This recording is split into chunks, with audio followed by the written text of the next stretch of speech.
नमस्कार, मैं अशोक कुमार पांडे। स्वागत है आपका द क्रेडिबल न्यूज पर। अब आप देखिए कि जब विधानसभा में खाली हो गई, ममता दीदी अपनी सीट भी हार गई, तो उन्होंने सोचा कि चलो लोकसभा दोबारा लड़के हम लोकसभा में पहुंच जाएं और यूसुफ पठान से कहा कि आप अपनी सीट खाली कर दीजिए। अब मेरा तो यह कहना है, कहा ही क्यों? जब उसको ले आई थी, उसने चुनाव जीता था, तो वो कोई चपरासी थोड़े है कि आप कहेंगे चुनाव लड़ जाए तो चुनाव लड़ गया, आप कहेंगे हट जाओ तो हट जाएगा। यह तरीका ही गलत है। और इससे भी बड़ी बात कि वो आपकी पार्टी का कोई कमिटेड कार्यकर्ता नहीं था। ऐसा नहीं था कि तृणमूल कांग्रेस या कांग्रेस के कल्चर में वो पला बढ़ा है और कोई बहुत विचारधारा वाला व्यक्ति है। वो तो क्रिकेट का प्लेयर है, और क्रिकेट के प्लेयर और सिनेमा स्टार्स में हमारे यहां कोई खास फर्क नहीं है। दोनों स्टार होते हैं, स्टार वैल्यू पे चुनाव जीतते हैं। वैसे टॉलीवुड जिसको कहते हैं, यानी बंगाली फिल्म इंडस्ट्री, वहां से भी दीदी बहुत सारे लोगों को ले आई थी। तो आप एक क्रिकेट प्लेयर को ले जाती हैं, उसको चुनाव जितवा देती हैं। अब क्या हो रहा है? पहले तो उसने मना कर दिया कि आपके लिए सीट खाली नहीं करेंगे। उसके बाद कल महुआ मोइत्रा का एक ट्वीट आता है, और उस ट्वीट में यूसुफ पठान को बाकायदा टैग करके वो लिखती हैं कि मुझे पता है आप दिल्ली आ रहे हो और अमित शाह से मिलने आ रहे हो और वगैरह वगैरह, यानी कि शिकायत करती हैं कि वो भाजपा में जा रहे हैं। पिछला चुनाव अगर आपको याद होगा, इसके पहले के विधानसभा चुनाव में ममता बनर्जी ने नारा दिया था खेला होबे, यानी खेला होगा। और अब ऐसा लगता है कि ममता बनर्जी के साथ सबसे बड़ा खेला हो गया है। सबसे पहले विधानसभा में 80 सीटें जीती थी तृणमूल कांग्रेस ने, और इन 80 सीटों में 55 से ज्यादा विधायक अलग हो चुके हैं। उनका यह कहना था कि उनको दीदी से कोई शिकायत नहीं है, अभिषेक बनर्जी से शिकायत है, और अभिषेक बनर्जी के चलते वो अलग ग्रुप बना रहे हैं, और ये अलग ग्रुप ही असली तृणमूल कांग्रेस है। ये उनका कहना था कि दीदी के साथ हैं, दीदी से कोई दिक्कत नहीं है। फ्रंट पेज पे जो खबर है वो ममता दीदी के राज्यसभा लोकसभा सांसदों की खबर है, और यह खबर बताती है कि ये इनकी जो मुलाकात हुई 20 के आसपास है ये, और इनकी जो मुलाकात हुई वो भारतीय जनता पार्टी के एक मंत्री के घर पे हुई, और ये सीधे सीधे एनडीए में शामिल होने जा रहे हैं। ये ऐसे नहीं है जो कहें कि हमें अभिषेक बनर्जी से दिक्कत है, फला से दिक्कत है, और जो ये कहें कि दीदी के हम साथ हैं, ये दीदी के साथ नहीं है। ये अब अमित भैया के साथ, यानी अमित शाह जी के साथ चले गए हैं, और इस तरह से तृणमूल कांग्रेस का पूरा स्ट्रक्चर चरमरा गया है, भरभरा गया है।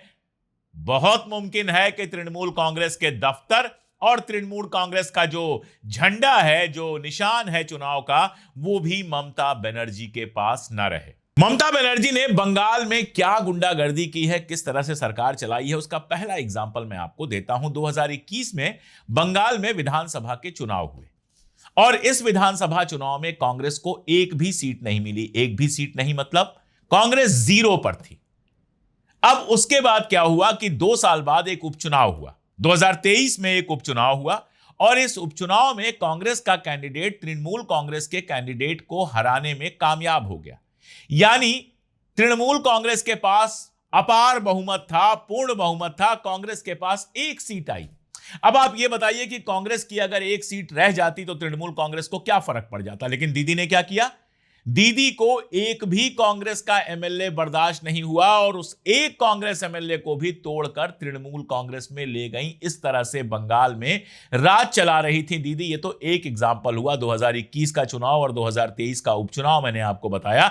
2021 से पीछे चलिए, यानी 2016 में जो चुनाव हुए थे 5 साल पहले। 2016 के चुनाव में कांग्रेस के 44 विधायक जीते थे, 44 एमएलए कांग्रेस के जीते थे, और दीदी के पास ठीक ठाक बहुमत था।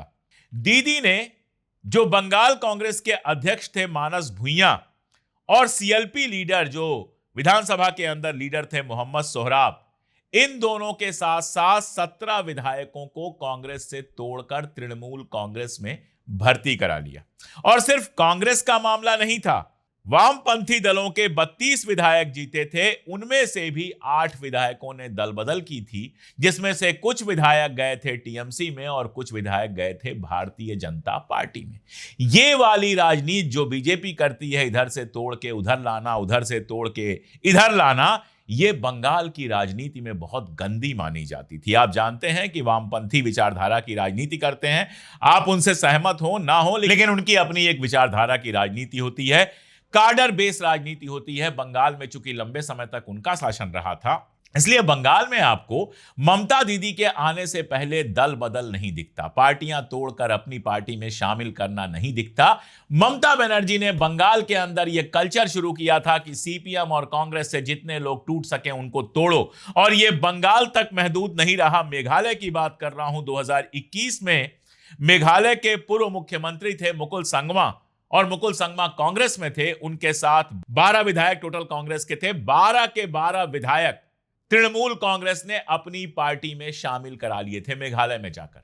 यानी ममता दीदी का सीधा खेल था कि चुनाव में जितनी सीटें जीतो वो तो जीतो ही, कांग्रेस और सीपीएम के जो लोग जीते उनको भी अपनी पार्टी में मिला लो। क्यों ऐसा कर रही थी वो?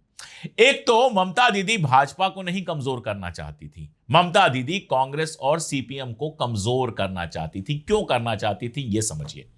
उनका मानना यह था कि सांप्रदायिक हिंदुओं का वोट जो है वो तो भारतीय जनता पार्टी को मिलेगा। मान लीजिए कि 70% वोट जो है वो हिंदुओं का भारतीय जनता पार्टी को मिल जाए, लेकिन जो सेकुलर हिंदू हैं 20, 25, 30%, और जो मुस्लिम वोट है जो भाजपा के खिलाफ वोट देता है, वो चाहती थी कि इसका एक भी वोट कांग्रेस या सीपीएम को ना जाए, ये सारा का सारा वोट हमारे पास आए। और उनका कैलकुलेशन था कि 20% बहुसंख्यक यानी कि 20% हिंदू और 95 या 100% मुस्लिम वोट अगर मुझे मिलता रहेगा तो मेरी सत्ता बनी रहेगी, जैसा कि पिछले विधानसभा चुनाव में हुआ था। इस कैलकुलेशन पर चलते हुए दीदी ने बंगाल के अंदर यह तोड़-फोड़ की राजनीति की नींव डाली। और आज आप देखिए कि यह नींव डालने के चक्कर में अपने पार्टी की विचारधारा की नींव उन्होंने इतनी कमजोर कर ली कि अधीर रंजन चौधरी कांग्रेस के बड़े नेता थे, सीएलपी थे लोकसभा के अंदर। अधीर रंजन चौधरी को उन्होंने भारतीय जनता पार्टी की बी टीम घोषित किया, और यूसुफ पठान जो क्रिकेट प्लेयर रहे हैं, वनडे प्लेयर रहे हैं, बैट्समैन थे बड़े विस्फोटक, उनको गुजरात से लेकर आई और अधीर रंजन चौधरी के खिलाफ चुनाव लड़वाया, पूरी मशीनरी लगा दी। अधीर रंजन चौधरी जो कांग्रेस के नेता थे उनको हराने में अधीर रंजन चौधरी चुनाव हार गए, यूसुफ पठान जो हैं वो एमपी बन गए। तो दीदी की पूरी ताकत बंगाल से सेकुलर फोर्सेज जो तृणमूल कांग्रेस में शामिल होने के लिए तैयार नहीं थी, ऐसी सेकुलर फोर्सेस को पूरी तरह से खत्म कर देना था। और इस चक्कर में अहंकार इतना बढ़ गया था, मुझे याद है 2021 या 22 की बात है, ममता बनर्जी दिल्ली आई हुई थी। पत्रकारों ने उनसे पूछा कि क्या आप सोनिया गांधी से मिलेंगी, और ममता बनर्जी का जवाब था कि क्या दिल्ली आने के लिए सोनिया गांधी से मिलना और उनकी परमिशन लेना जरूरी है? आप सोचिए ये अहंकार, ये घमंड। कल फिर से एक बार फोटो आ गई, सोनिया गांधी ममता बनर्जी को गले लगा रही थी। सोनिया गांधी सबको गले लगा लेती हैं, सब कुछ माफ कर देती हैं, ये हम देखते आ रहे हैं। लेकिन फिलहाल तो ऐसा लगता है कि ममता बनर्जी के साथ ऐसा खेला हुआ है कि अब शायद उनके लिए उठकर खड़ा होना बेहद बेहद मुश्किल हो। आपको क्या लगता है कमेंट में जरूर बताइएगा। आज के लिए इतना ही, बहुत शुक्रिया।